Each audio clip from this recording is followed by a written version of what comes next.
Good, 9:30. We made it. Can't believe it. Whew. Well, lovely to see you all. Very busy this morning. This is how we like it. Welcome to Neuroccino. You know the rules, which are present a piece of science that you thought was exciting, either a paper, a book, or a book chapter, just not your own work, and then we discuss it to the best of our knowledge. Everyone is welcome to present something. There's no hierarchy, there's no order. The only thing that sometimes happens is that people voluntold their presentations, like today. So thank you, Victor, for volunteering. And you have an exciting book, I think it is, about visualization with Python. Exactly. You want to share your screen and share the link in the chat here? All we right, can get started. First I get the link. Where is it?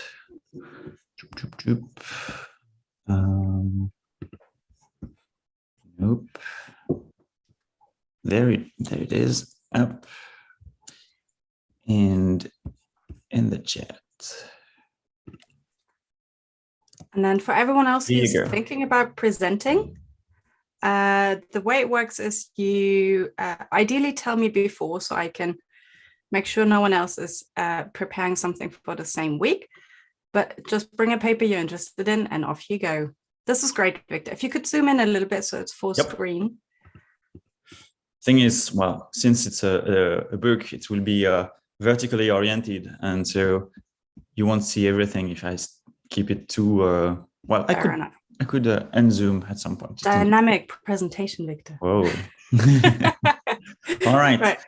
So, hi everyone. Today I want to introduce you to a book that I've discovered a little while ago. When I say a little while, I mean like last month, because I've been recommended it by two people that don't know each other at all, and it is actually a book that was written by Nicolas Rougier, who is scientific, a computer science researcher, I think, here in Bordeaux at the LaBRI. It's a computer science lab here in Bordeaux, and so it's a book that that is about scientific visualization, and in particular scientific visualization using Python, and even more specifically using one of the most used library in this kind of field, which is Matplotlib. And it is something that I think is really important. Well, everyone knows that figures are one of the most important parts of a good paper. Not always, it depends on the paper, obviously, but figures are a big part of it. And in general, when you want to do some scientific dissemination, when you want to give the most people the information that you have, that you are working on, figures are a very good way to convey information. And well, there are a variety of different tools, and it depends on your field and depends on what you can and know how to do.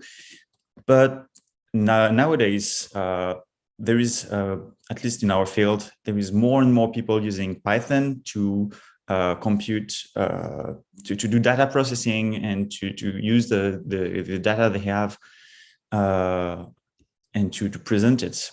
And well, it's sometimes hard to get properly to present properly your data. You maybe just use the default of some library of visualization, and it's not always super beautiful. And the Matplotlib library, which is the most used, is actually a bit hard to start with, I think, when you don't know anything about it. So here is a book that will give you like all that you need to know about starting with Matplotlib.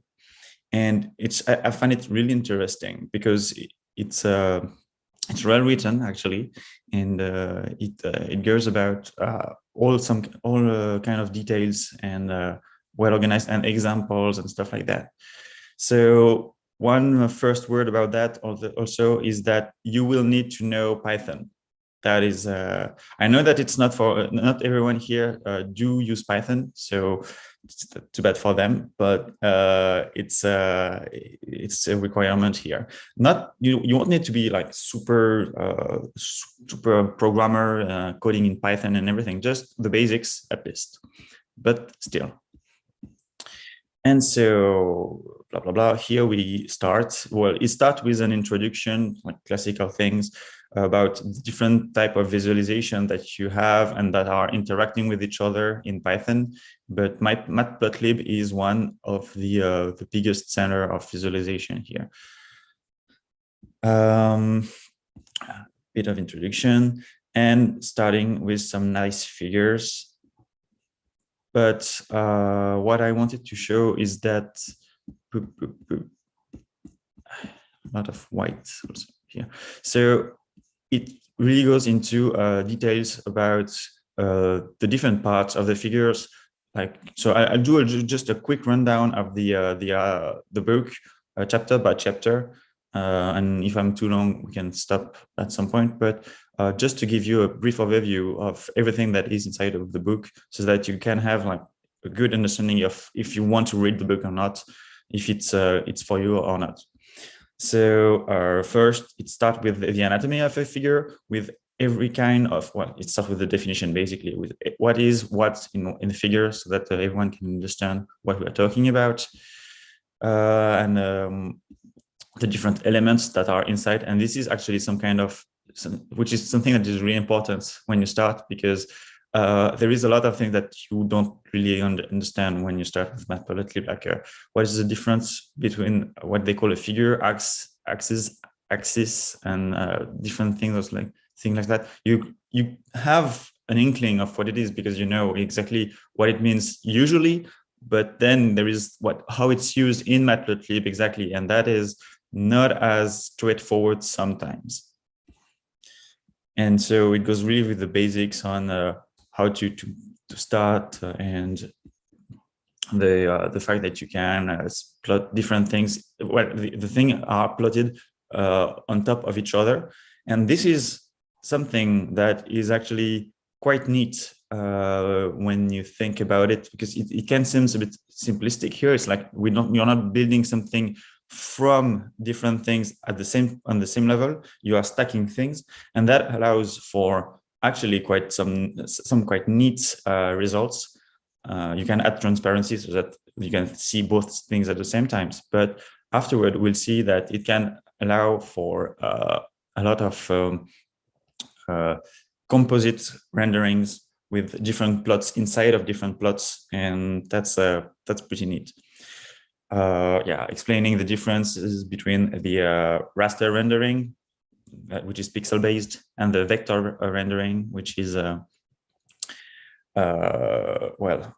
vector based. So it's more like mathematical formula that encodes the figure that you want, and so it can be reshaped at any size that you want.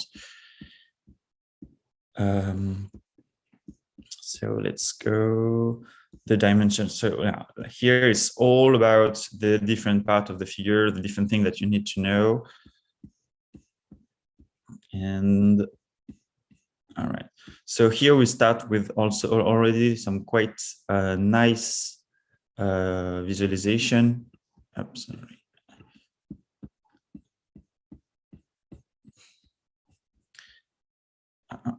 The different coordinate systems. So yeah, for now it's really technical, but it's really clear. As you see, it's not super dense and super packed. So it's nicely presented, which I really liked, because you can just go through. I think, well, there is a printed version that you can find on Amazon. I will come back to it later at the end of the discussion. And I think it's well adapted for prints, but there is one very interesting detail about having the PDF version of the ebook. It's that every example that you can find here, well, first you can copy and paste it, but also later you will find that they are, here, for example, They are links. So hypertext here, hypertext links that goes to the GitHub repository where there is the code that will generate the actual figure that it is presenting in the book. So you can actually know exactly how to do it.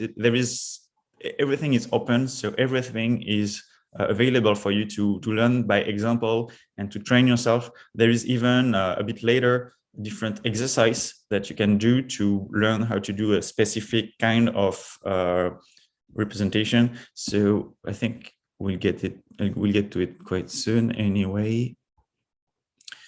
So real case usage. Okay, I think we're getting there.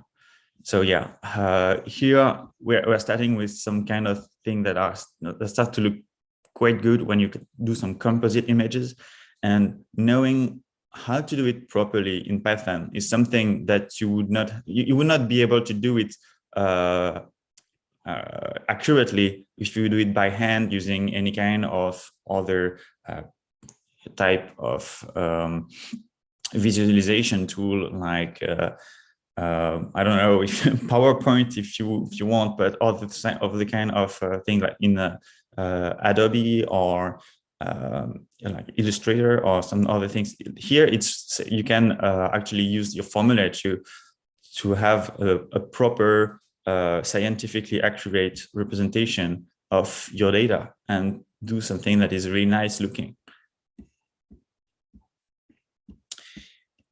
So here, like for example, here we have exercises with the different way you can do it, and then there is the answer to the exercise when you're done or when you don't know how to do it. Still online, there is the code to generate the figure. So it's really nice. And so here it goes step by step to teach you how to do different things that he presents. And it goes on and on with all the different type of things that you may want to print, and a lot of different examples about how to do things. And that is something that I really appreciate. Going with examples is usually, I think, much more informative for a beginner than explaining every details about it. And so it does, in this book, it does the author does both. And that is, I think, really nice. And yeah, so it was mostly 2D, and I think here, yeah, give a bit more thing, different projections, different. So there's a lot of things, but then he goes to the element of typography. How to put text inside of your figures and how to control it. Also, even something that is sometimes a bit hard, but also the formula, mathematic formula that you can insert inside of your tools, your visualization, and how to really do some beautiful figure actually. And also a bit of 3D rendering, I think explores at some point. Here, but before, something important is about the different colors that you can put inside a figure, because actually it's a bit hard to know exactly what colors you can have at your disposal, and usually you'll go for the default, but the default are not usually that great for most of what you want to do. So it's good to know the different colors that you have in a library and how to use them. So it's a good way to have a quick reminder of how to do it. And so yeah, and so some really good examples. And I think I'll just skip like the colors, how you use transparency. There is also a lot of advice on good practice in the book, which is really nice when you start, and that really helps you acquire good reflexes and to do things properly the first time around, and not mess around too much. There's a lot of things that I have no idea how we did it. So I'm actually quite impressed, and I really, I'm quite curious about the code that is behind it to explore. And sometimes I just looked at some of them and they are actually quite simple. And I think when you know the library and you know how it works and you've got a good understanding of the different part of the image, you can do some really beautiful things quite simply. So I cannot advise I cannot advise enough to just start with this book and to try to get your head around the Matplotlib library. There are others library that helps to print things in Python to have like for example, Seaborn is something that is usually quite well used because it's easy to understand and it does. The defaults are quite beautiful, but yeah, sometimes you really need you really need something that is a bit more raw, but that will help you have the best images possible. Well, and then okay, so it goes with 10 rules about visualization. Know your audience. Like it's like now it's more general. It's like know your audience, identify your message, adapt the figure to the support medium, depending if it's online, if it's printed, if it's for general public, and etc. What you want to communicate.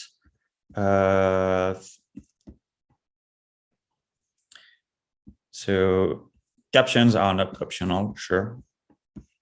Do not trust the default. Well, that's something that I told you about. Yeah, it's defaults are great to start with, but you should always try to understand them and try to get the best way to you have a figure printed.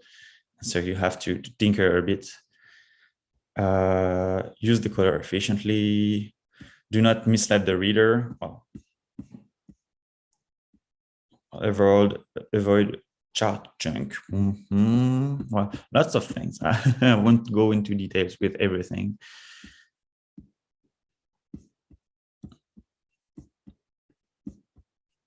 But yeah, mastering the default. I'll go quickly and I'll stop soon. There is also a little bit about how you call that, animated plots, which, well, of course, on the printed version, you won't see anything animated, but it goes in detail on explaining how to do it. And that is something that I haven't tried yet, but that can be really interesting too. This is a lot of technical details that is also good to know, but also a bit complicated. But titles and labels and how to print everything. And I think I'll go to the end just to show you a few really good looking figures that we can have with Python. So there's still a lot of things that I did not explore here. A lot of it is technical. Some of it is just introductory to the whole concept. But yeah, so it's a bit slower now. All right. So here we start to have examples of things that you can do with Matplotlib, and just knowing how to code and how to use it, you can have some really nice figures that, oh, okay, so let's go back. That are actually, I think, almost works of art. It's not something that you think you could just do with a bit of coding, something that you would not need to tinker with, I mean, manually, but actually you can really do something beautiful and repeatable, because it is actually just code. And all of those figures, all of those beautiful things, they are, the code is always completely available. So that's neat. You can actually use this as a, if you have an idea, you can use the code as a start to get something that in the end is a really nice rendering of what you want to present. But it will require some work and some time to read this and to master the tool. So I can understand it's not for everyone, and it's not for the people who don't use Python. But when you look at that, I mean, you can really plot some beautiful things. But yeah, I think I'm done for today. I just want to finish by talking about the how to get this ebook. So it's available online. I put the link in the description, but wait a minute. I changed the screen. Sorry, here. All right. So it's available online here at LaBRI.fr. And if you just type LaBRI on Google, LaBRI, LaBRI, and scientific visualization, you'll find it. And so it's freely available online here. You can download the PDF here. But also the author said that you can buy it, the printed version on Amazon. So there is also a link here. But he also said that if you want, you can tip him if you think his work is worth a little bit of money. But yeah, and you'll find the introduction and everything. So yeah, really nice read. And I think I'll have to read it a bit more precisely now to get a good inkling of how to do this kind of thing and to improve my visual communication. Thank you. Lovely. Thank you, Victor. Exciting book indeed. Thanks for the presentation. I know it's a short time to go through an entire book, but you did great. This is a first because we had a question before you even finished your presentation. So I'm just going to hand this over straight to Valentina. Sure. It was also a cue, like, time's up. Thank you, Victor, for this book. It's amazing. And my question is, as you know, as a beginner Python user, maybe a stupid question, but you tell me. So you told me that NeLearn, that is the library used to build neuroimaging, relies on, so it uses functions of Matplotlib, right? Yes. So is this book useful? So can one use this book for building neuroimaging? Like, can one use these tricks to use NeLearn? It is definitely very useful if you use NeLearn. I mean, of course, you could just print the default things with NeLearn, and it will be like maybe a bit small. It's like small images that you with a size and a shape that you don't really want to. And so with knowing how to actually use Matplotlib and how to control the images that you are printing, you can, because NeLearn is based on Matplotlib for the plotting part of it. And so you will learn how to resize and to change the colors and to add legends and to combine different plots into one thing and to orient them and everything. So yes, I think it is interesting and it's really amazing. important. Yeah. Thank you so much. Yeah. Hi, thank you, Victor. I have a question about the vector format when you save the images. So I can just put the format at the end and it saves in a vector like PDF, or I have to write? I am not sure. I think if you have a figure that can be vectorized, you can just save it with a proper extension at the end, and it will save it as it should. Maybe you will need a library that can do it because I think sometimes you need like dependent libraries in addition to the default one. But I haven't checked this part yet exactly, so I can't really answer you. But normally, if you have, depends on the figure. Sometimes your figure will have images that are actually pixel, like you import a background that is another image is a PNG, For example, a plot can be saved so easily I think a plot can be saved easily in this kind of format. If it's only plots with like bars and text, yeah, it should be okay. I never tried. I always use the PNG as default. So interesting. I mean, it's the easiest to use because the PNG, you can put it in any kind of software afterward. This kind of thing, you can print a PDF maybe, or an SVG, but it's not as easy to use afterward if you don't have the proper program. But it will give you like better rendering in the end. Yeah. Okay, thanks. So you mentioned in the beginning that you need to know Python to go through the book. How much do you need to know Python? I'd say you need to know how to navigate Python code, at least to get the examples and to know this. You need to know how the very basics. At the beginning of the book, he says that you need to be intermediate in Python. But I'd say if you have the basics of knowing everything that is like, for me, what I call the basics, which is importing a library and playing with loops and statements, like if statements and loops, that is the basics of any kind of coding program. So if you have that, you have enough.